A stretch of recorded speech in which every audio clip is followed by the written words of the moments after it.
I left my heart in California. I let it go deep into the blue. I could be happy in California. I would be fine with just me and you. Now don't go changing your heart. We gotta keep the blue. We gotta keep the blue. Lionheart, you got me feeling like the queen of Mars. You're giving me the double boom to my heart. You got me screaming with my hands to the gods. Ooh, Lionheart, Lionheart. I lost my mind in your dreamy eyes, and I let my pride go by the shore. Now at a blue moon and under dark skies, I keep on crying. Give me more. Ooh. Now don't go changing your heart. We gotta keep the blue. We gotta keep the blue.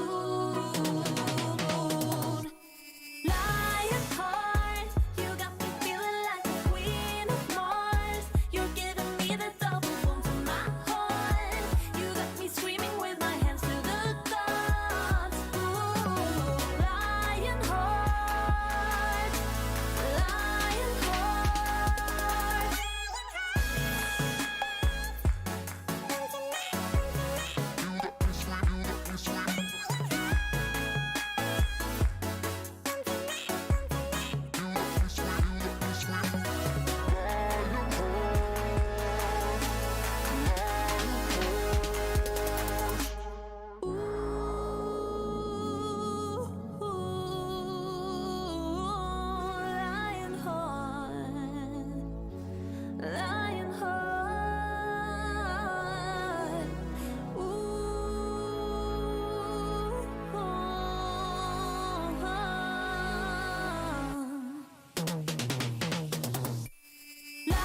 Lionheart, you got me feeling like the queen of Mars. You're giving me the double boom to my heart. You got me screaming with my hands to the gods. Ooh, Lionheart, Lionheart, Lionheart.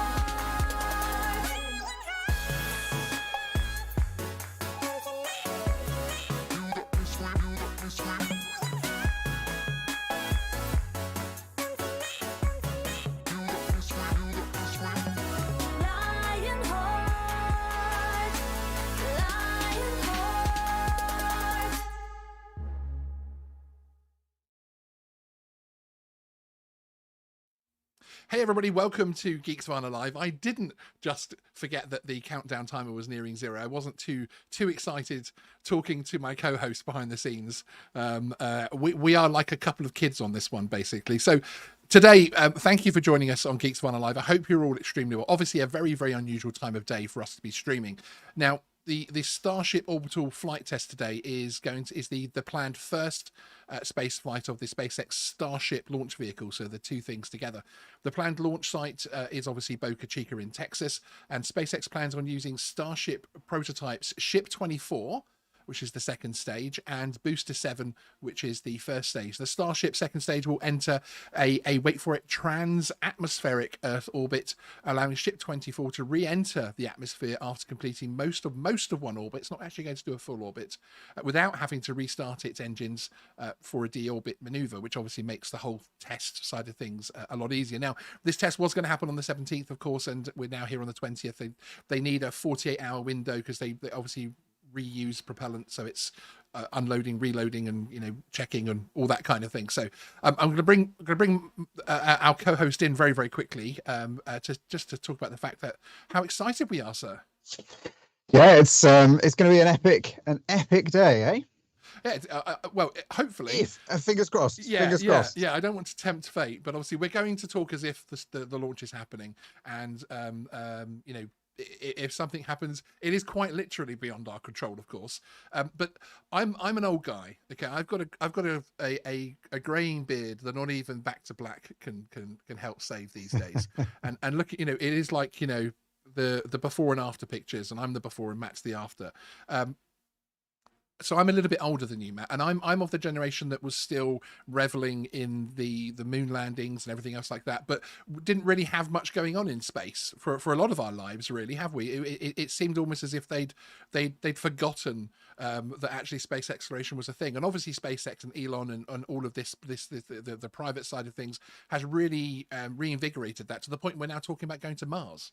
It's crazy, isn't it? Absolutely crazy. When you think, I think I was looking at the stats earlier on and yesterday and stuff. SpaceX have done 25 launches already this year, and you think that's of Falcon, right? And you think that is just insane. When I was chatting to my wife Nat about it a few days ago when we watched the first kind of Starship launch attempt a couple of days ago, and it was one of those where you think this is just nuts. Like space travel is almost or kind of getting us into space. So not quite space travel yet, I suppose, but getting us into space again, it's become a daily occurrence. It's almost it's mad. It's been normalized, right? Like they're putting indeed. Starlink satellites up almost every couple of days, and insane. Yeah, well, we have actually, of course, had multiple Starlink launches, satellite launches per day at some point. So there were a couple of double launches there as well, which is so exciting. Right, let's get more excited with this little intro video, shall we?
speechless sometimes, and I have to say, it feels like that we're living in some kind of sci-fi movie. Frankly, it's just absolutely blows me away when I see that kind of thing, and that is what we flight tests like today. That is what this is aiming for.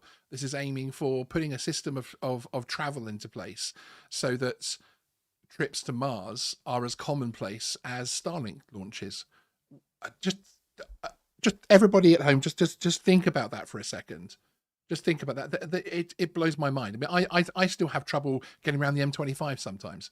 And here's SpaceX saying, "Hey, we're going to go to Mars." It's incredible, isn't it? Absolutely insane, mate. The when you look at, like, you say that your generation watched the moon, the kind of moon landings and stuff. Hey, and I was only making a joke about my age. The Apollo era. Don't keep bringing references back to it. But I remember being at high school and reading sci-fi books that looked like the pictures that we're seeing on the CGI there, and all the sort of things that are going on. And you think, this is actually now becoming a reality very, very quickly. But, space travel. I mean, going into space, when I was looking at it and going in that direction originally, and as part of what I did for work, it was, I mean, it still is risky, right? But it was crazy risky and dangerous. And now, with doing it every day or every few days, it's one of those where actually they're getting to know and quantify and iron out and engineer out those risks to a degree, as far as you can, when you're sat on millions of pounds worth of oxidizer and accelerants. Do we draw any other similarities to the fact of somebody doing something multiple times, improving risk, and therefore getting to do more and more, and getting to fire rockets into the air and orbit the Earth and splash down in the ocean? And then you wonder, how many Mini 3 flights there've been. Anyway, I'm not going to get on my high horse about regulation too much today, but it was only a matter of time. I mean, it is a big drone, right? Yeah, exactly. I mean, that's why we're here today, because this is an unmanned flight. So hence why we're covering it on the Geeksvana channel today. So looking at a couple of the interesting stats of Starship. Now, obviously, Starship is it's made up of the spacecraft and the super heavy rocket. So collectively, then they're referred to as Starship. It represents a fully. Okay, this is the other mind-blowing part, isn't it? Really, of this whole sort of SpaceX enterprise, is that a fully reusable transportation system designed to carry both crew and cargo to Earth orbit, the moon, Mars, and beyond. Hey, I'm not gonna say anything derogatory about the beyond bit, because who'd have thought we'd even be this far, frankly, this quickly. Starship will be the world's most powerful launch vehicle ever developed, capable of carrying up to 150 metric tons, and fully reusable, and 250 metric tons expendable, which is just absolutely phenomenal. 120 meters high, which is obviously about 400 feet, which is obviously a height that is known to many of our viewers. 9 meters diameter, and as we were saying, the payload capacity of 100 to 150 tons of fully reusable, which is it's mind-blowing, isn't it? It just, the fact that this is all reusable, which is one of the things obviously which has brought the cost down, which is why they're able to make so many launches on the Starlink side of things. And that's, of course, really where SpaceX have taken things from NASA's position, because as you say, not only was it scary risky, but of course it was extremely expensive. Yeah, that's it, right? Like everything that these guys and girls, the teams all over the world are doing at SpaceX in particular is just absolutely mind-blowing. It's inconceivable, I think, even 10-15 years ago, and you think of the ridicule that Elon and the SpaceX team, when they first started, got, that saying, we're going to make a reusable spacecraft, we're going to make it so that we make space accessible to normal people and do it every day, and people were like, yeah, and even a few years ago people were saying yeah, but as soon as they started, when they got that, and it was that whole ethos that I think Elon put out there of being, iterate fast, do as many launches as you can, and change what you need to each time. If you blow it up every time, learn something from it, and then get to the point where it is now doable, and people think, yeah, they're doing it.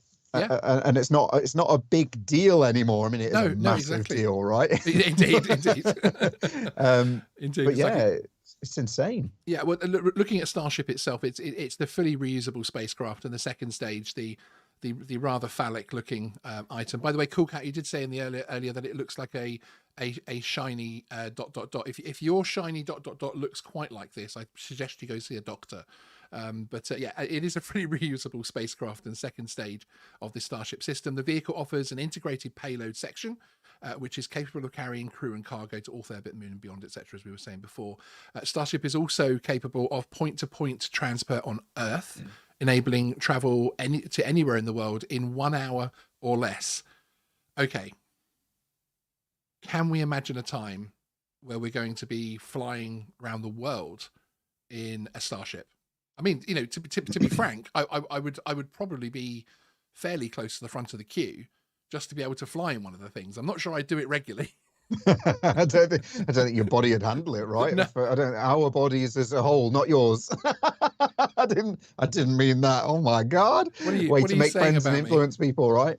No, I don't think our bodies would be able to handle it. I'm out of shape. Okay. Any other revelations that this stream is going to bring up? So the height of Starship itself is about 50 meters. Obviously, still 9 meters wide. The propellant capacity is 1,200 with the thrust. Just mind-blowing, absolutely mind-blowing statistics, basically. And as we saw in that video, you know, these things are going to obviously get out of Earth's orbit, going to refuel, and then go on to their destinations, Moon and Mars, etc. And it's going to be a whole system of things up there. I mean, I'm slightly concerned about Elon Musk taking over the world, but we won't talk about that right now. And then the Super Heavy is the first stage or booster of the Starship launch system, powered by 33 Raptor engines, using subcooled liquid methane and liquid oxygen. The Super Heavy is fully reusable and will re-enter Earth's atmosphere to land back at the launch site. Now, that's obviously today we're not actually going outside beyond the trans orbit line. So the Raptor engines, of course, which we now know very, very well with all the static firing and everything else and the previous tests. The Raptor engine is the reusable methane oxygen staged combustion engine that powers the Starship system and has twice the thrust of the Falcon 9 Merlin engine. I mean, that's just phenomenal, frankly. And it's just such obviously, you know, to say it has to be impressive stats, of course it does, but it is pretty mind-blowing. You know, it's something that I can't really fathom. Now, of course, someone like yourself, former RAF officer and experienced pilot, etc., and somebody who was on a trajectory at one stage prior to your injury, etc., to go to fast jets and even chase the space stream.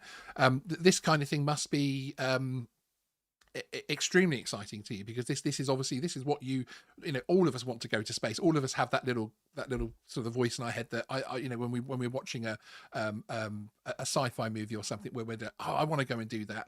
But this is something that you actually did try and go and do, and you do have some experience NASA side, don't you?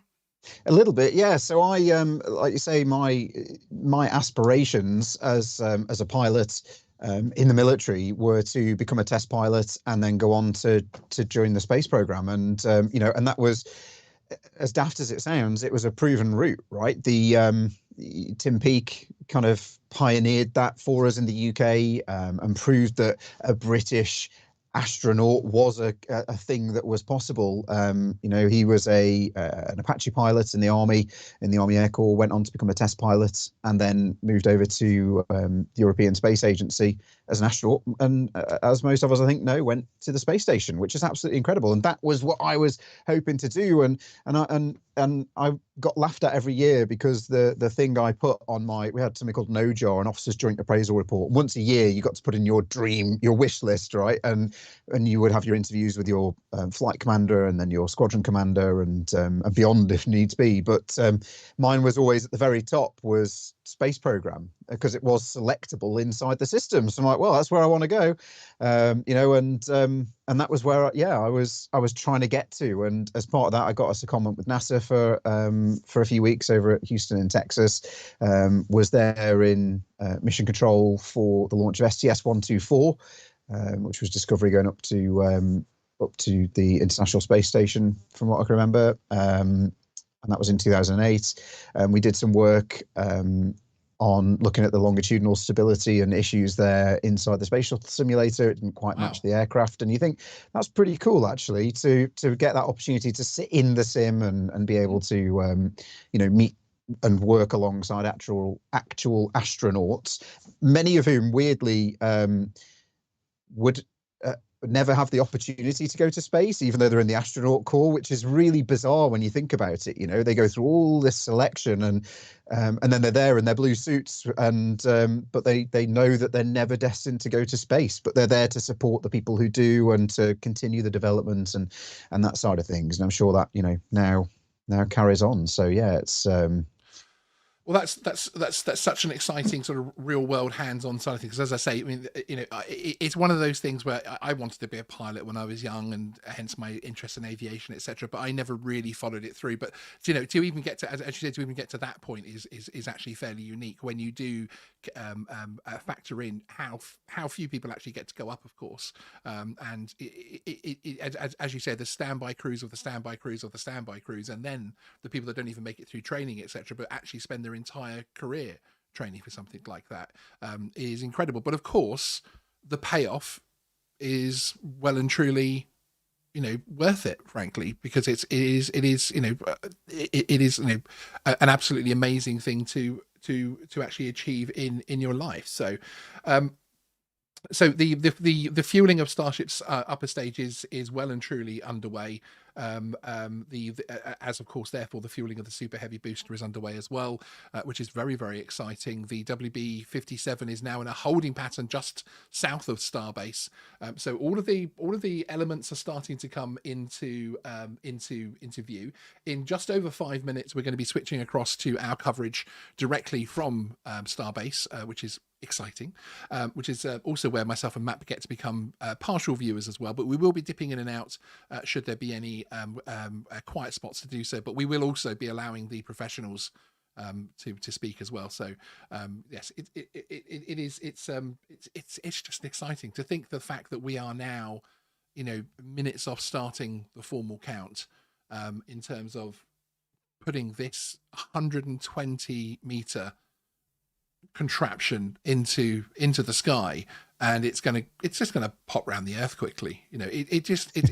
It's unbelievable, and it is worth touching on regulations just for a moment. I mean, we are a regulations heavy YouTube channel in terms of drones, etc. But it does show you what you can do if there is innovation, if innovation is because of course within the space sector you have to accept risk, you have to accept that things are going to go wrong and that type of thing, and obviously we don't have that allowance on the unmanned side of things, it seems, at the moment anyway, and it's even that side.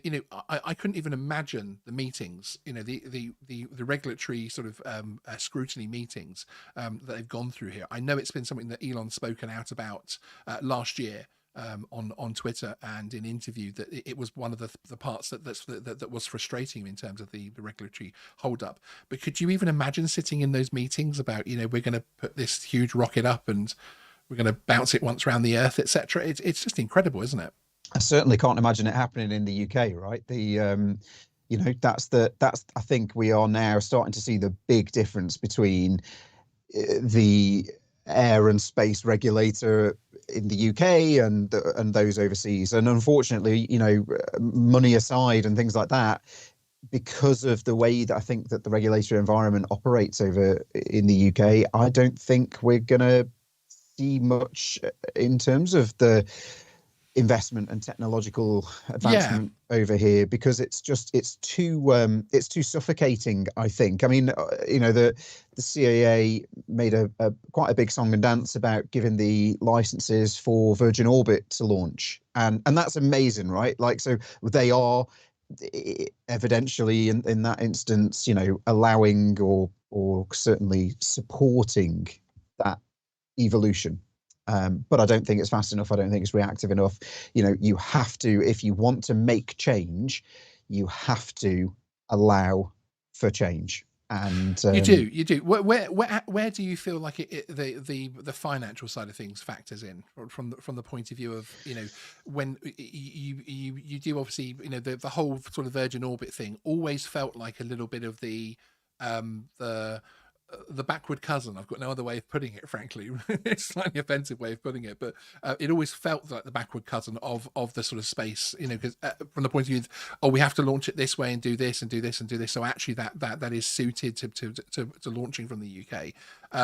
But of course, there isn't the absolutely open checkbook that SpaceX have, both in terms of lobbying and also in terms of trying to help to push through that regulation. When of course they can literally throw billions at a problem, because this is the only goal, of course. Yeah. But yeah, there isn't quite the same innovation feeling around airspace, and even looking at the which actually came out yesterday from the Baroness with the new instructions to the CAA. Again, there wasn't much in there exciting in terms of innovation, etc. It was more about sort of the mop-up side of things, and it would be good to see more on that side of things. And actually, I think the unmanned side of things is where the UK could accelerate away from so many other, because we are now this single state. We don't have the EU burden. We're not part of the FAA's remit, etc. We do have that small and therefore should be arguably nimble regulatory system that should be able to innovate an awful lot more. And I hope we start to see that on the unmanned side of things, especially.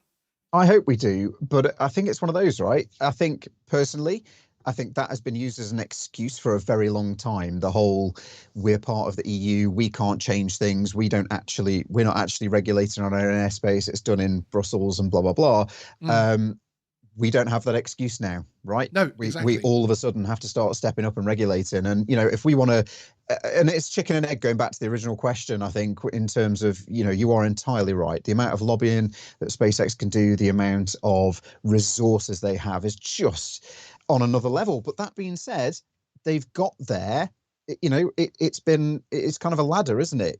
They couldn't get there without the buy-in from the FAA, because they wouldn't have been able to do tests like this and do the hopper tests and things that they did, and were allowed to do, and have as many crashes and accidents and incidents as they've had, and debrief it properly. And and again, does it not prove that if you do the risk management, risk assessment properly, these things are inherently risky, but they are safe in a way if they're done appropriately? And it's the only way you can learn, right? Like when I was looking at going into the test pilot world, nowadays I think test pilot flying in general isn't that risky. It's not like it used to be back in the 40s, 50s, 60s and the beginning of the jet era, for sure. And exactly. But yeah.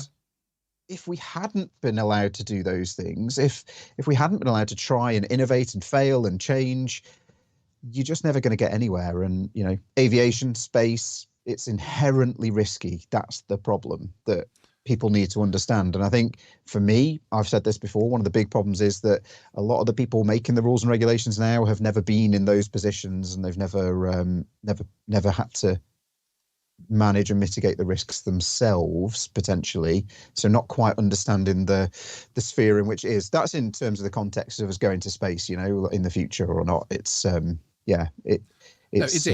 I mean, we've got to have the flexibility to bring in the investment and be allowed to try things, to then have the flexibility and create, and step up as we go. And I don't, I think the gap now that the FAA have created and that SpaceX have created is massive. Why would anyone come to a country where the regulatory frameworks aren't in place or can't support it? Yeah, no, indeed. And but again, obviously, all of those things are actually reasons why we should be leaping ahead in the unmanned sector, and hope, who knows, this open category investigation that we've got coming up here in the UK may actually be something which will take the shackles off. Who knows? I see a small smile under the beard there, but hopefully it can, and it's certainly going to be, in my mind, it's certainly, yeah, that's it. It's certainly, in my mind, it's going to be a very important year in terms of finding out, actually how genuine that consultation is, how much they listen to it, that type of thing, how much it is an actual collaborative effort to get the right thing in place. I think that's actually the real thing that's going to be interesting, frankly. Yeah, definitely. I'm just looking because the feed should have gone live a couple of minutes ago. Oh yes, no. I wouldn't worry about that. It's they're always late. I'm surprised they actually haven't bounced the little time along a little bit. Yeah, but then I was like, I'm just going to open Twitter, so it's there, and everything's still okay. We're all okay. Yeah, that's it. It's good to see people in the chat though. Lots of familiar faces in the chat, and everyone chatting away, and some new people that I don't recognise as well. So yes. Indeed. Well, as Scoob here is saying that Elon has said, as long as the SN doesn't melt or blow up the tower, then it's a mission success. And we actually had a similar tweet that came out from one of the SpaceX employees the other day that basically said, whatever happens, it's technically a success because it's going to give us data. So we're going to hear, what's actually happening, basically. So yeah, I mean, it's exciting from that point of view. Yes, there's been no stand down messages across to media or anything, so that's good. Cool Cat, hi Cool Cat, good to see you. The testing has taught SpaceX engineers that many areas that this can go wrong in. It's now become a viable option to deliver logistics program for NASA, and that's where I think, for me, I've been so impressed from the point of view that actually they haven't looked to take over or have this almost like sci-fi public versus state versus private battle. Again, NASA, the American government, the FAA, they've been very open to working with SpaceX and the whole thing becoming a joint project, which I think is phenomenal. Yeah. It just makes so much more sense to me. Yeah, that's it. And you know what? That's that whole the collaborative side of things, I think, allows, because the government know full well that actually Elon probably on his own has more financial power to throw at this than they have anyway, right? And if he decides to go for it and the shareholders agree with, well, I suppose he's the primary shareholder anyway, right? So it's kind of irrelevant. But if the board gets steered in that direction and they want to do certain things, then they're going to go for it. And yeah, you're not necessarily going to get that from a governmental level, are you? So no, exactly. They've got no option now but to plug in, and because they've got a working system as well, right? Things like SLS being delayed so long, and the budgets and stuff on those. It's just this is a launch system that works. It's been proven. It's taken people now to space, and actually, is it one of those where it is cheaper and more cost effective to just use their tech and therefore allow them and help them than it is to develop your own? And I would say so, right?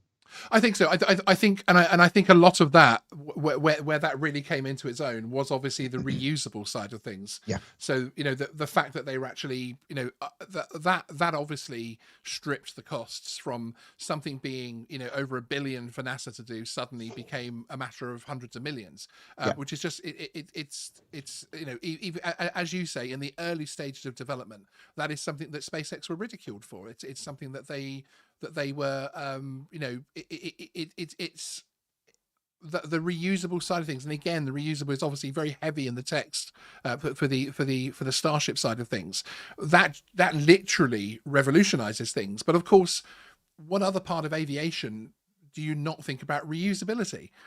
So it now it seems like a completely normal, sensible thing to have achieved. But of course, it was mind blowing at the time, because these things were, very much strapped together almost. You felt like these things were sort of duct taped together to get up into space, etc. Such right on the edge of the envelope risk wise, etc. But now, of course, because there is that reusability, there's also reliability built in there as well, of course, which is phenomenal. So yeah. And the crazy things on it with Starship side of things, you see the team welding the panels onto it, and you think, this is a spaceship, but actually you know, all of a sudden you're like, well, do you know what? We can overcome the problems of having to use exotic materials by putting 33 Raptor engines on instead of 22, because that makes more sense. And you think, actually, yeah, it probably do. I mean, it must do, because they wouldn't have done it otherwise, right? No, But exactly. all of a sudden you're into this place where, you know, and we've got, I used to live in Didcot in Oxfordshire, and down the road we had Harwell, which is kind of the hub of the UK's space industry, I suppose, where a lot of the satellites are made and things like that. And you've got people from there, those companies, that are now able to launch satellites on a regular basis on behalf of their customers on board SpaceX aircraft or SpaceX spacecraft, because it's cheap enough to do that now, or say cheap enough, cost effective enough to do that now. And you think that is next level, right? That is Yeah. why building things so that they can be reusable is clearly, it's the future, right? But we said that about drones. It's not the future, it's the now. So Yeah, indeed. we've got to stop thinking about Yeah. the future. We're on our way to Mars, guys. Yeah, it is incredible. But you know, you've also got other NASA projects, such as things like the Dragonfly, which is taking a drone out to one of the moons of Jupiter, etc., which is just an incredible project as well. And that's as soon as 2027.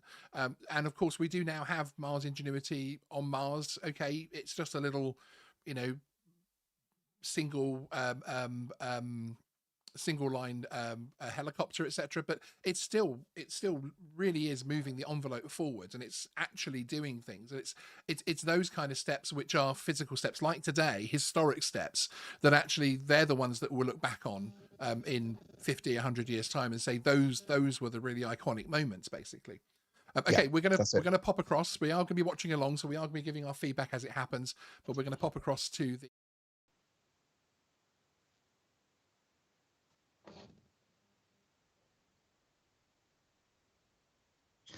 I mean, I woke up this morning and I was on a 9 anyway. So this is watching this is just it's amazing. It's going to be it's a 9.5 at the moment. Let's find out what's going on, and then let's get past.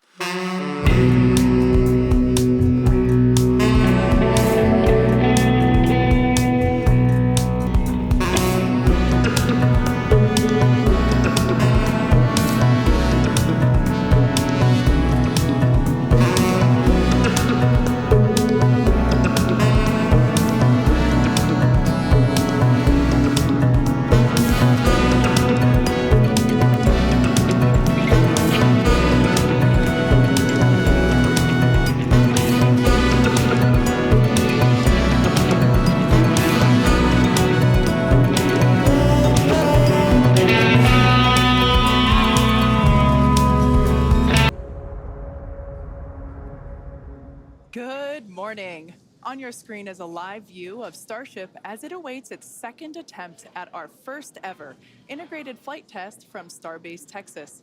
If all goes well, we hope to see our Starship spacecraft and Super Heavy booster, which we collectively call Starship, lift off together for the first time in exactly 33 minutes from now. Thanks for tuning in. I'm Kate Tice, Quality Systems Engineering Manager here at SpaceX headquarters in Hawthorne, California. And I'm Shiva Bharadwaj, a Space Operations Engineer here at SpaceX. Now, if you've been following along, you'll know that we stood down from our initial launch attempt on Monday, and that was due to a frozen pressurization valve on the Super Heavy booster. SpaceX teams investigated If you don't mention the it, it doesn't issue exist, and determined that this valve had some moisture in it, which caused the valve to freeze up when we were loading super chilled liquid oxygen into the booster. Now, these valves are super important because we actually need a pressurant to go back into the tank as we consume propellant, and we actually use a pressurant that comes from the Raptor engines. It's heated down there and then put back in the tank. And so a frozen valve there would be a problem during the launch. Yeah, and that's important. You can think of it like drinking out of a thin plastic water bottle. If you're chugging that water, it crinkles if you don't let air back into it. So we use that hot exhaust gas from the Raptor engines to refill that consumed volume as propellant is depleted. So It was a great find by the countdown, and that's why we have a countdown, is to allow us to find those issues prior to liftoff. So all of that being said, our team's learned a Well, lot over the she last looks 48 about half hours, full. and we are ready to give it another go. As many of you know, Starship is the latest and largest vehicle developed to date by SpaceX. It will be the world's most powerful launch vehicle once fully developed and have twice the thrust of the Saturn V rocket. But the key breakthrough with Starship is that it will be fully reusable and capable of carrying up to 150 metric tons of payload to orbit in a reusable configuration and up to 250 metric tons when expendable. Now, for context, Falcon 9 is only partially reusable. We recovered the largest part of the rocket, that's called the first stage, but we don't recover the second stage. And Falcon 9's heaviest payload to date is just over 17 metric tons. So 150 to 250 metric tons on Starship is an order of magnitude greater in terms of the payload capacity. Now, for today's test, we will be the first of many as we work towards transitioning Starship from a developmental into an operational program. And That's why I I think we work quite well on this kind of stuff, isn't it? Not that we've ever done this kind of stuff before, but now, while we have turns out we could flown do. the Starship spacecraft in the past, it is going to be the first attempt of Super Heavy and the first opportunity for us to validate how the two vehicles operate together. We are so excited for this. The purposes for today's flight, we will consider any data received that helps inform and improve future builds of Starship as a success. From a milestone standpoint, our main goal is to clear the pad. Every milestone beyond that is a bonus. The further we fly, the more data we can collect. Now, if it does all go well, then we'll expect the Super Heavy to light up its 33 Raptor engines at the base of the vehicle and lift off, clear the pad away down from in Starbase, Texas, and then it'll go into ascent. About 3 minutes into its ascent, we're going to expect to see Super Heavy separate from the Starship. It'll perform a flip maneuver, and then it'll execute a boost back burn, and we're going to be targeting a hard landing in the Gulf of Mexico. And while that's happening, we hope to see Starship's 6 second stage engines ignite and watch as Starship coasts for about an hour at altitudes ranging between 150 and 250 kilometers before re-entering Earth's atmosphere and make its own hard landing in the Pacific Ocean about 250-ish kilometers offshore. Now, we are not really expecting many camera views after separation. That is to say, if we even make it that far. But we do promise that whatever views we do have, we will bring them to you live. Yep. We have a couple of ground stations along the way. So if we are able to get good telemetry, assuming we make it that far into the ascent, then of course those will be available on the stream. And also worth mentioning today, like the whole just getting the vehicle off the pad is a complex endeavor. We are going to be trying to reduce complexity by attempting those hard water landings instead of trying a normal landing like you're used to on Falcon 9. Exactly. We are not attempting to recover these vehicles. So yeah, hard landings in store for both. Now, in a little bit, we'll take a closer look at the vehicle and the launch pad. But first, the teams have been doing a tremendous amount of work over the last few months. In fact, there's a great shot of our Hawthorne team up here bright and early to watch the launch.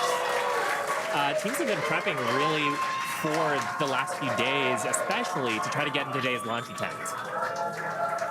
And here you can see a live view of the South Padre Amphitheater, where both SpaceX employees, friends and family, and members of the public are gathering to watch Starship lift off. And we can see the crowds are gathering there as well.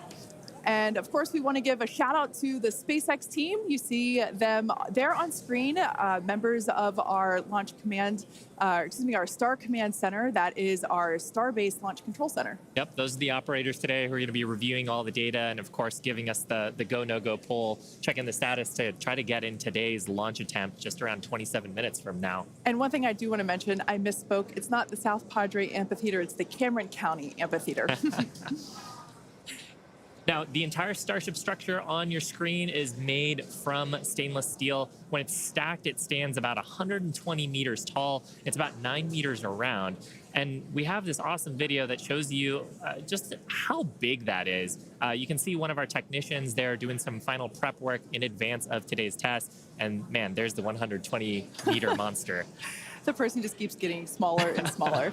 Now, just like Falcon 9, Starship has 2 stages, which we'll talk more about those in a minute. In addition to those 2 stages, Starship actually has a 3rd stage, which we call Stage 0. It consists of all the launch pad infrastructure built around the rocket, as you can see there on your screen, and it's truly an engineering feat in its own right. Yeah, we've got a great shot there of the various different components of it. The pad, the infrastructure, all that is required to get into filling the tanks. Now, let's talk about the Super Heavy. Its name says everything. It's super, it's heavy, it's super heavy. When it's operational, it'll be responsible for providing the power to escape that mighty gravitational pull of Earth that we've got here and take Starship into orbit.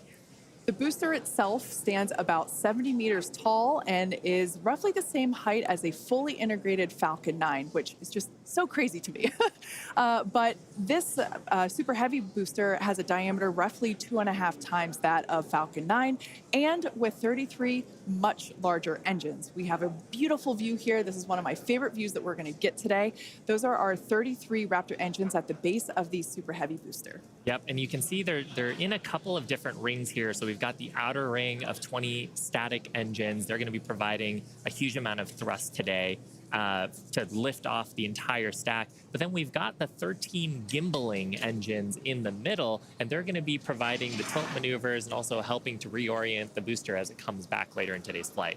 Yeah, and when we say gimbal, it's basically tilting or almost wiggling the engines a few degrees and in either direction to allow the booster to steer itself, just as you said, Shiva. And we'll get some great shots later of actually a wiggle test that we perform ahead of liftoff, just to make sure that all of those engines are able to control their full range of control authority. One thing to note, those Raptor engines are completely designed and manufactured in-house. They are, as many of you know that have been following along, they are a reusable methane oxygen staged combustion type engine. So it's a lot of words there. And ultimately, that staged combustion means that we combust the propellant in stages that we kind of pre-combust them in a pre-burner, and by doing so it allows the engine to be more efficient, i.e. more powerful. Yeah. Now, like Falcon 9, the Super Heavy has 4 grid fins to assist with orienting itself in its return back to Earth. We got a shot of them there beneath the Starship's aft flaps. Now, as we talked about earlier, Super Heavy is not going to be attempting a land landing today, but with this flight test, we're still trying to get as much data as we can. We're focusing on the fundamental systems and operations, so that's the liftoff portion, but we are going to try to get some data on how the fins work and for that water landing that Super Heavy is going to be making after ascent. I love that great view of the fins there. Now, Starship, or the spacecraft, is the 2nd stage, and it makes up the top portion of the vehicle. It's designed for carrying passengers and cargo to Earth orbit and beyond. It stands about 50 meters tall, which is a little taller than the Statue of Liberty. It's comprised of 6 Raptor engines, 3 sea level and 3 vacuum engines, which are optimized to operate in the vacuum of space, and they provide a maximum of 258,000 tons of thrust in vacuum. Spacecraft is also outfitted with 4 flaps to help aerodynamically control the vehicle's attitude, which you can see those 2 forward flaps there on your screen now. So they help control the vehicle's attitude during atmospheric flight and enable precise landing at the intended location. Now, one thing we got to mention, the heat shields. They are iconic. Starship is wrapped in a heat shield, which is composed of 18,000 hexagonal ceramic tiles designed to insulate the vehicle during that atmospheric entry. And that's really important because the temperatures can be as high as 2,600 degrees Fahrenheit. The hex-shaped tiles, like the ones that Shiva and I have, roughly make up about 2/3 of the vehicle. We can see that we have some different shapes. Mine is slightly curved. As you can imagine, it sits on the curved portions of the Starship vehicle. Now, the one that I've got is a hexagonal tile that's more flat, and it's really used for the flatter structures on the vehicle. And we need a heat shield because when you're coming back in from re-entry, we're going supersonic, we're compressing all the air ahead of us. That ends up causing a lot of heating along the surface, and without a heat shield, that would go straight into the structure. Yeah, one thing that's amazing to me, especially when I first picked up one of these heat shield tiles, is that they're so light. They almost feel like they're made out of foam. They're that light, and they kind of sound like it too. And one thing that we do want to mention, in order to reject the maximum amount of heat during that entry, like Shiva was just saying, they're black, and that's because black helps reject that heat that is building up on the exterior of the heat shield. Now, Starship is designed for vertical takeoff and landing as opposed to taking off and landing like an airplane. And that's because that's really important because we don't have runways on the moon or Mars. Fortunately, at those destinations, the gravity is not as high as it is here on Earth. On Mars, the gravity is just 1/3 of what it is here on Earth, and on the moon, it's just 1/6. So in both of those cases, Starship, with just its engines, can take off without needing the super heavy booster like we do need here on planet Earth. Now, for today's test, Starship does not have its landing legs attached because, like we said before, it won't be returning anywhere. Starship is expected to make a very hard ocean landing, which, if we even make it that far and manage to get any views, it will certainly make for a very exciting end to today's test. At this point in time, we are 20 minutes or just over 20 minutes from liftoff. Let's check in with John Innsbrucker for a status update. Hey, John, how's it looking? Thanks, Kate. I'm John Innsbrucker, Principal Integration Engineer here at SpaceX. We're currently loading propellant from the ground system into both the first and second stages. Now, both vehicles use the same two propellants. That commonality helps build the reliability. And the fuel today is liquid methane, and that's at a temperature of just over 100 kelvins. That's about minus 272 degrees below zero on the Fahrenheit scale. Now, liquid methane is a different fuel from Falcon 9. That booster uses RP1 kerosene. However, our oxidizer is liquid oxygen, and that's the same as Falcon 9. Because there is no oxygen in space to support combustion, we have to bring our own. Now, leading up to where we are right now, we had a go-no-go poll. That was conducted just after T-minus 2 hours. And once the team gave their goes, we started loading propellants onto the booster at T-minus 1 hour and 39 minutes. At T-minus 1 hour and 22 minutes, we began propellant loading of the ship. The second stage you can see on your screen right there. Now, propellant loading of the Starship's second stage main tanks completed at about the T-minus 27-minute mark, at which time we then began loading the two header tanks in the nose of the second stage. Now, at T-minus 3 minutes, when the first stage super heavy propellant loading completes, that means we'll have all the propellant on the rocket, and the vehicle will be fully loaded with over 10 million pounds of propellant. Now, right now, at T-minus 19 minutes and counting from liftoff, the weather and winds are looking good. We have been watching the ground level winds. They're at 18 miles an hour. As the morning continues, they will increase, but that is below our limits right now. We're also looking at upper altitude winds. We're waiting for one more balloon, but we believe that we're going to be go. On the launch vehicle itself, the teams, the good news, they're not working any issues right now.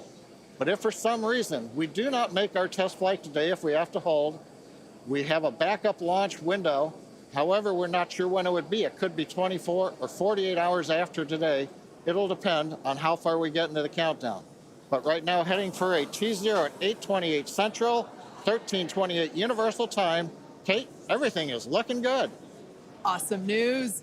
Now, in order to make life multiplanetary, we need a fully reusable vehicle that's capable of carrying a huge amount of cargo and a lot of people to orbit and have a pretty quick turnaround. The idea is to effectively reuse launch vehicles just like airplanes. Yeah, imagine if you had to wait for a new airplane to be constructed every time you wanted to fly. You'd rarely go anywhere, and for most of us, it would be completely unaffordable. In order for us to get to Mars and back with lots of people, lots of cargo, multiple times, reusability really is a must. In advance of our first missions to Mars, Starship will execute a number of missions with both cargo and people, starting with Earth orbit and eventually expanding to the moon and beyond. Now, in the near term and a bit closer to home, Starship will also be critical to other programs. Once fully operational, it'll deliver the full-size and upgraded version of our Starlink satellites, and that's super exciting because our next-generation satellites represent a step forward in Starlink's capabilities and will allow us to connect millions of more people around the world with high-speed internet to watch launch webcasts. Such an exciting future ahead of us, but first, Let's talk a little about how we got to where we are today. Now, Starship's testing ramped up in July of 2019 with our Starhopper prototype, sort of a short version of the Starship that we see today. There's a great photo of it. It was just over 18 meters tall. It had a single Raptor engine, and we had it to test fly and perform low-level altitude maneuvers and attempt landing. The initial test flight, or hop, reached about 20 meters in altitude. That was followed by the one that you've got on your screen here. This was our 150-meter altitude hop. We went up, took a little jaunt away, about 100 meters or so away from the launch pad, used that Raptor engine to fly and actually land. And actually, this hopper is actually down at Starbase now. Yeah, I love this shot. It's just so fun to see it fly. After a series of 150-meter hop tests with earlier prototypes, the Starship program saw a major breakthrough during a test flight of the vehicle known as serial number 8, or SN8. You can see it there on your screen now. In December 2020, SN8 demonstrated a first-of-its-kind controlled aerodynamic descent and landing flip maneuver. 2 words: belly flop. The SN8 prototype rose to an altitude of 12.5 kilometers or 7.8 miles and conducted a belly flop maneuver, which you see there, during its descent. While it didn't stick the landing, the test was a major milestone in the development of Starship. In fact, we should be able to see that unfortunately failed landing. Boom. It was fun to watch, though. Rapid unscheduled disassembly, but learned a lot of data. Now, the testing continued on to prototype serial number 9. It took a 10-kilometer flight. That's about 6.2 miles up. In February of 2021, we had a nominal ascent. We executed the engine cutoffs once we got to the top of the altitude window. We did that belly flop maneuver, which is so much more fun to say than controlled descent, aerodynamic maneuver. That was all stable, but unfortunately, we had a dramatic end on this flight as well. We had a failure on one of the engines that resulted in another pretty large fireball. But what was really cool about both of those flights was how much we learned just between serial numbers 8 and 9 and how quickly we were able to achieve our primary objectives in those 2 flights. In addition to that, we got so much data that demonstrated control of the vehicle in that subsonic regime. Ultimately, we performed 9 Starship high-altitude test flights in total. And then, as you see on your screen there, in May of 2021, SN15 launched from Starbase, reached an altitude of about 10 kilometers, performed a number of maneuvers, and safely returned to the launch site. This was the first Starship prototype to fly, control its descent, safely land, and be recovered in one piece. And people were cheering like crazy I was after one of that them. test flight. Now, having achieved those successes in our suborbital campaign, one of the next big challenges is for the upper stage when it comes to reusability and surviving the hypersonic, really high heating phase of entry. Combined with the later ability to refill Starship's tank with propellants, the fuel and oxygen, while we're on orbit, that will enable us to have a fully reusable transportation system that's designed to carry both crew and cargo on long duration missions, interplanetary flights, and will help humanity get to the moon, travel to Mars, and beyond in our solar system. This is all just basically our path of progress, basically an iteration on each vehicle. And that iterative process is a core part of how we work here at SpaceX. We like to test early and often, publicly as well in our case, and that's both for hardware and software. And while it doesn't always go as expected, we learn so much from it, and it informs our next attempt. Yeah, we learn a lot from actually putting the vehicle through flight-like tests. Even the test on Monday gave us an opportunity to learn more about the vehicle into today's launch attempt, and so far things are looking really good. Now, we are continuing into our countdown. We're about T-minus 12 minutes to go. I think it's a perfect time for another check-in with John Insparker. How's it going, John? Well, Shiva, the good news is that the nets are quiet. The teams are currently working. No significant launch vehicle issues. You can see the T clock there on your screen, T-minus 12 minutes, 10 seconds, and counting.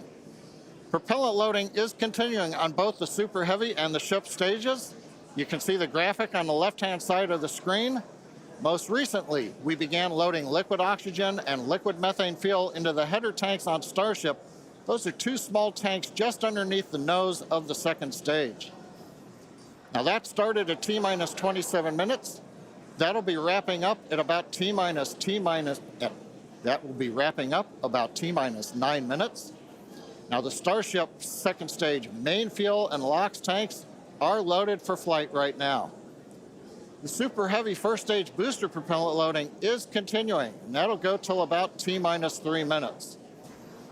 We're underway with engine chill as we get ready for T0, and we're also configuring the launch pad for liftoff. The booster hold downs have been unlatched. They'll be ready to retract at liftoff, and the second stage quick disconnect is beginning its configuration for release.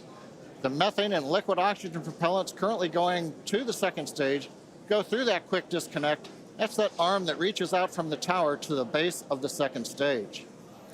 The SpaceX team continues to check in with the Coast Guard.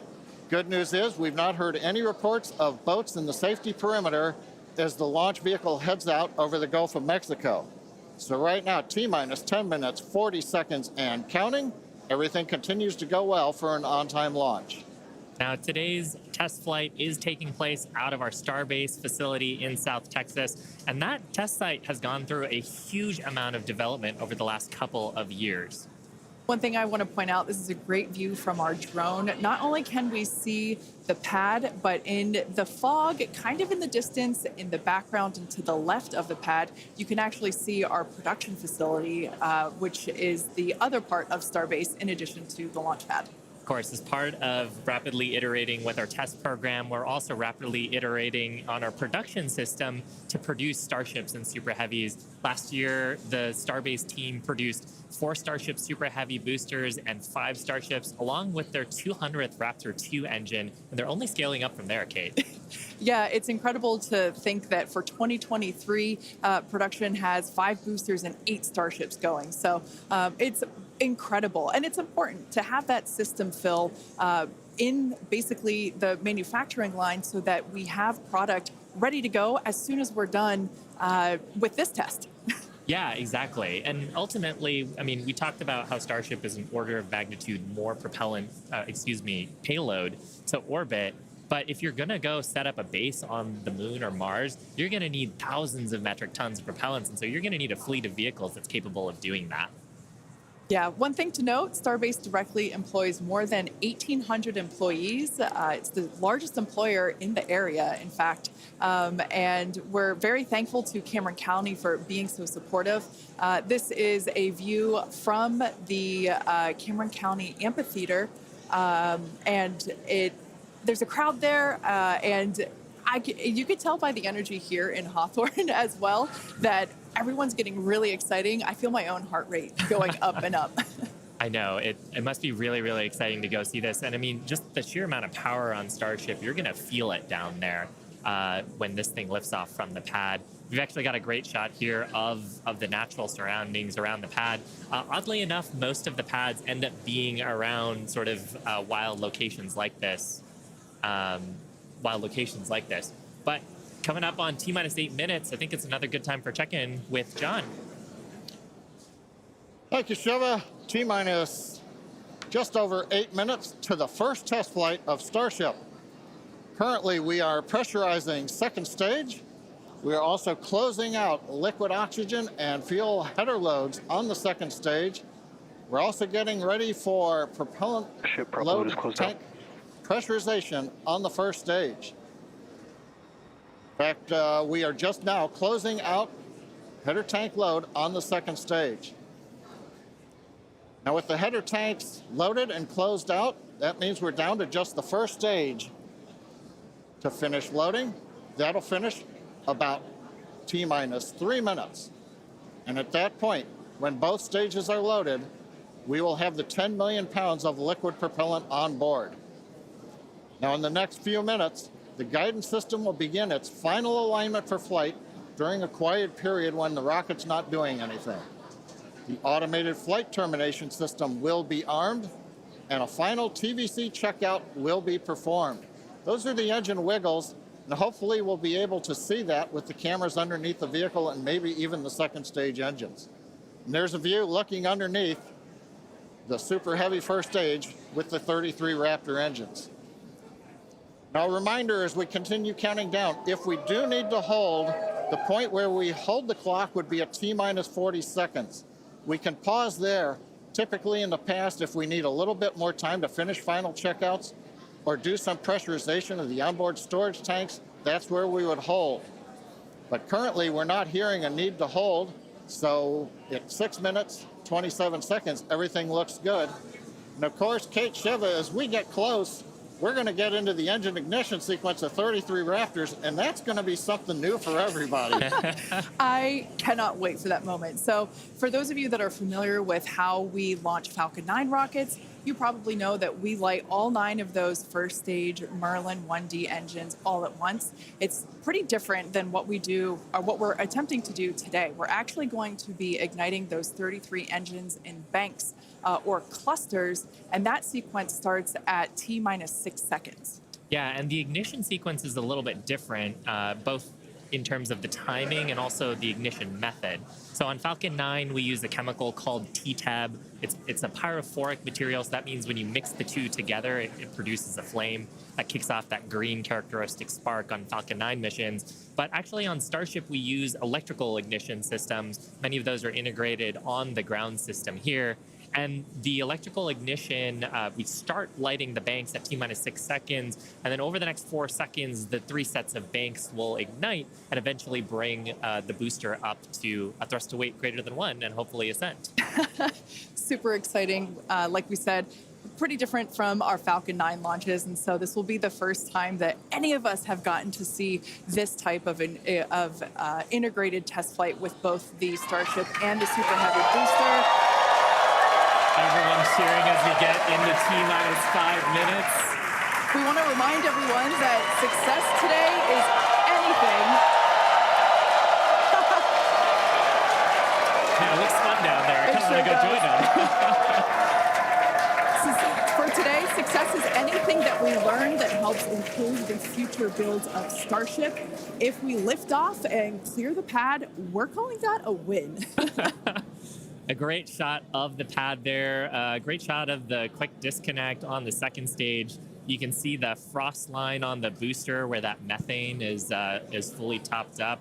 I think we're just coming up on the last few minutes here of propellant fill on the booster. Now that quick disconnect is going to separate away as we actually get into the ignition sequence, but it's providing electrical connections now and also providing the propellants that we're loading into the vehicle. Yeah. We're just now under 4 minutes until liftoff of the Starship flight test. We've been following along for what honestly seems like days and days now, but really it kind of comes down to years. It has been a long time to get to where we are today. Now, fast forwarding a little bit, we have the opportunity to hold, if necessary, at 40 seconds, and we are able to hold there for about 15 minutes or up to 15 minutes and still be able to lift off. Yeah, that's a little bit different from Falcon for the propellant sequence on Falcon that we don't have the opportunity to hold. So that's a cool new capability on Starship. Yep. Right now, T-minus 3 minutes, 10 seconds and counting. We got some great views from the drone. It's nice that the fog is slowly lifting. We get some of the blue skies, hopefully good views. What we're waiting for right now is closeout of propellant loading on the first stage. That should be wrapping up here shortly. In fact, it looks like fuel fill and drain valves are coming closed.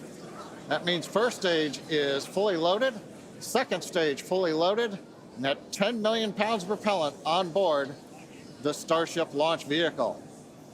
I want to take a quick moment to say that the crowd energy here is electric. I feel like it's Falcon Heavy test demo all over again. And hopefully you'll hear us as we get into the plus count. But right now, next activity is coming up. The flight termination system arms at T-minus 2 minutes. Thrust vector control checkouts at T-minus 2 minutes. And then after that, major activity will be the T-minus 40-second gate. There's a view looking up at the 33 Raptor engines. There are 20 engines in a circle on the outside, and as Shiva said earlier, 13 engines on the center. Those are the ones that gimbal and steer the vehicle.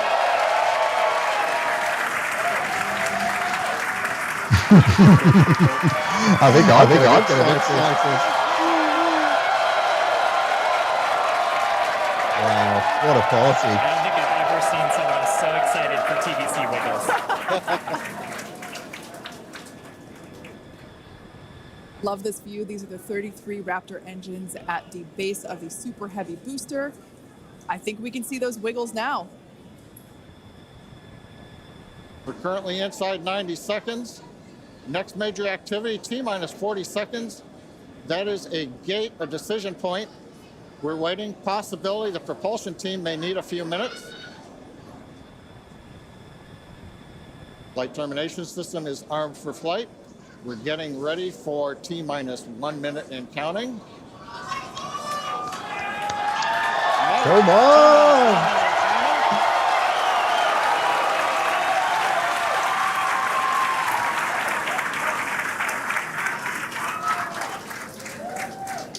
Next, So we'll exciting. see as we get past T-minus 40 seconds for final checks of the vehicle. Ooh.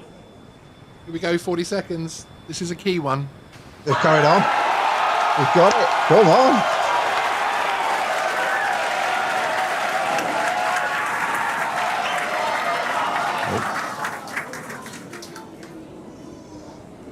Oh no, we've gone back. Oh. Come on. Okay. We're on for launch, I think. Okay, We're you can past see 40 the seconds. clock Okay, here is we go. recycled. I will lose There's the a hold. cameras at launch. Flight director has called a hold. The We are 40 second recycling. For the moment, we'll see where they move the clock back to. They could hold at T-minus 40 seconds. They could go to an earlier point.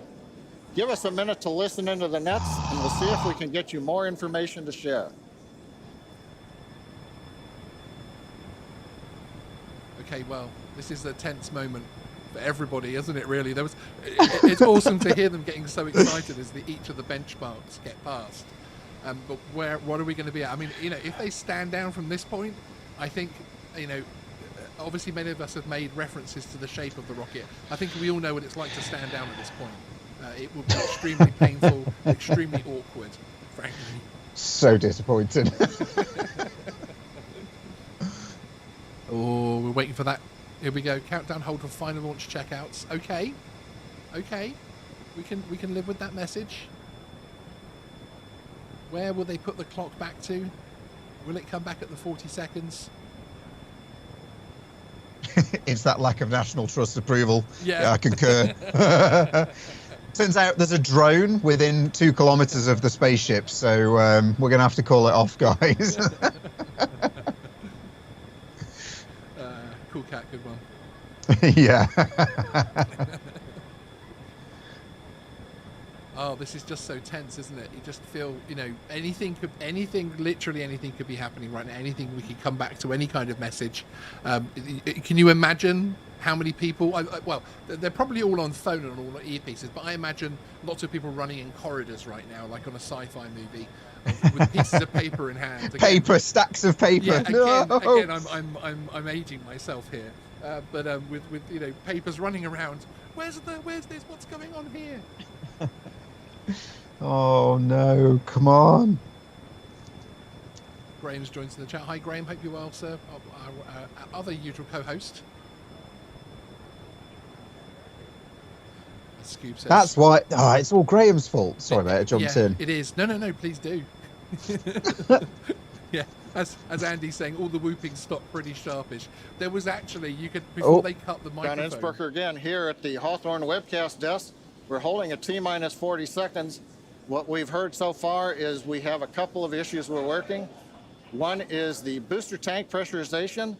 Final pressurization was just a little bit long. That's not unusual. We've held at T-minus 40 seconds before to pressurize. That appears to have been resolved. At the same time on the second stage, they're working some final purging. We should know very shortly if that is cleared and if we'll continue the countdown.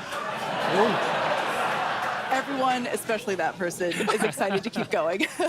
Like John said, we should know shortly if we are able to continue. But as we mentioned before, we are able to hold up to 15 minutes and still be able to lift off today. Yeah, on Falcon 9, it's a little bit different. Once we start propellant loading, we pretty much have to go at the targeted time. Otherwise, the propellants can warm up and we may not have the performance for that particular mission profile. It's a little bit different on And Starship. folks, if I can interrupt, Yeah. it looks like they're clearing all the flags, and we're going to release at T-minus 40 seconds. That is amazing news. Amazing. Team working quickly through their issues on first and second stages. And I'm sure all of the rehearsals and simulations that they've been doing have prepared them to evaluate this data quickly. Yeah. To try to get us in for today's launch attempt. For those of you just joining, we have a brief hold at the T-minus 40 second mark. The team is resolving one issue with the bleed purge on the stage 2 Raptors. Like John just said, the teams are quickly working that, and it looks like the flags are being cleared as we speak. So we should be able to resume the launch countdown any moment now. And it's worth noting on Starship that once we resume the countdown, it restarts from the 40-second period, and then we keep going unless another condition pops up. So stick around because Starship could be going here real soon. It's normally when you hear the Don't walk away, that's for sure. hear the cheers in the background, isn't it? Because they get coming to us from that's Starbase, it. We're gonna Texas. go, I reckon. Cheering. Just said, right? Very polite. Yes! Oh my gosh. I've got goosebumps, man. It's incredible, isn't it? Right. Here we go, people. 20 seconds. Come on! Just fill it out. This is just 8, 7, 6, 5, Oh my gosh. Here we go.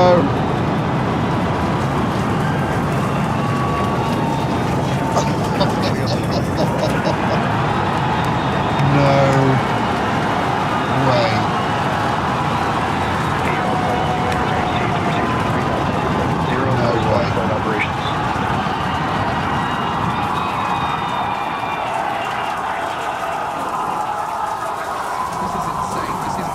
Raptor chamber No pressure way. nominal.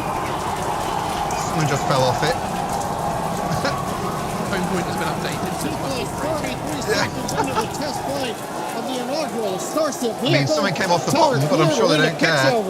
Propulsion reports first stage engines nominal. What a sight from the ground cameras at Starbase. Oh my Flying gosh. at twice the thrust of the Saturn V heading to space. What the heck? We're throttled down and throttled back Unbelievable. up. Going through the Look at period of that. maximum So not all the engines by the looks of it have lit, right? But who cares? She's going. Descent. As the velocity increases, the density of the atmosphere is decreasing. Wow. Lessening stress on the vehicle. The call out, max Q now.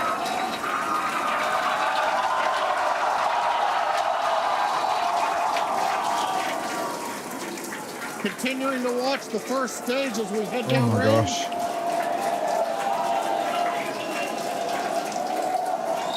I mean, she doesn't speed up fast. 100 seconds into flight. Our next major activity is going to be shutdown of the first stage. The Houston tracking station now acquiring the vehicle. With shutdown, we will get separation of Starship from Super Heavy and ignition of the Starship engines. When Starship separates, we light up 6 engines in a staggered sequence. And if all goes well, those 6 engines will burn for almost 6.5 minutes. Onboard view from Starship. Wow. And there's views of the Raptor engines on the second stage as we prepare for stage separation. Now, after stage separation, Look the at first that. stage will flip and begin a boost back maneuver for landing in the Gulf. It's got a bit of a roll on. Okay. The onboard stuff is so impressive, isn't it? Yeah. Looks at a strange angle, but maybe it's just from the Continuing to fly. 2 WB-57. minutes, 40 Possibly. seconds. Let's No. get ready for main engine cutoff. What's going on? Oh dear. Booster engine. Oh, for stage step. Okay. Beginning the flip for stage separation. Wow. So that's intentional. Is that what they're saying? I think so. Their Really? commentary's gone quiet. Yeah. Okay. That looks like, to me, Something happening. something going Yeah. wrong.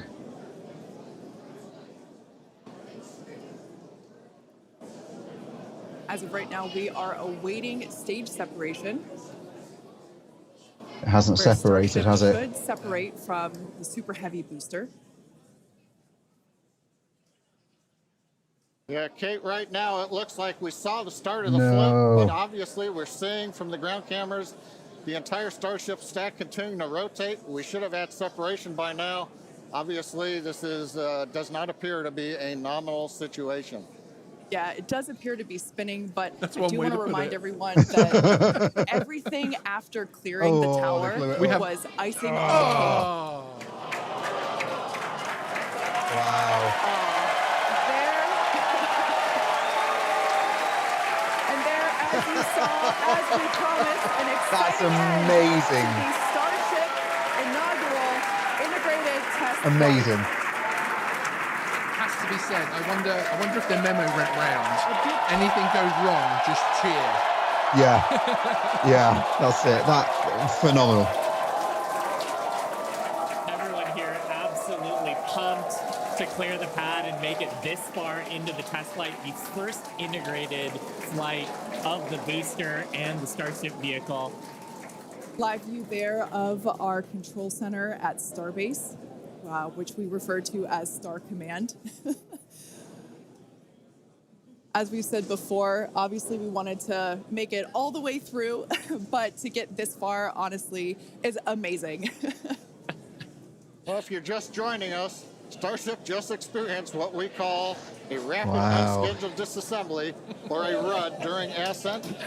But now this was a development test. This is the first test flight of Starship, and the goal was to gather the data, and as we said, clear the pad and get ready to go again. So you never know exactly what's going to happen, but as we promised, excitement is guaranteed. And Starship gave us a rather spectacular end, but was truly an incredible test thus far. Now, as we mentioned at the start of today's program, any and all the data that we collected during the test is going to help us with further development of Starship, and it's going to improve the vehicle's reliability as SpaceX seeks to make life multiplanetary. It's really worth noting that the flight path was designed to be over water and all the air and sea space. Along with that flight path and those surrounding areas were cleared in advance of the test.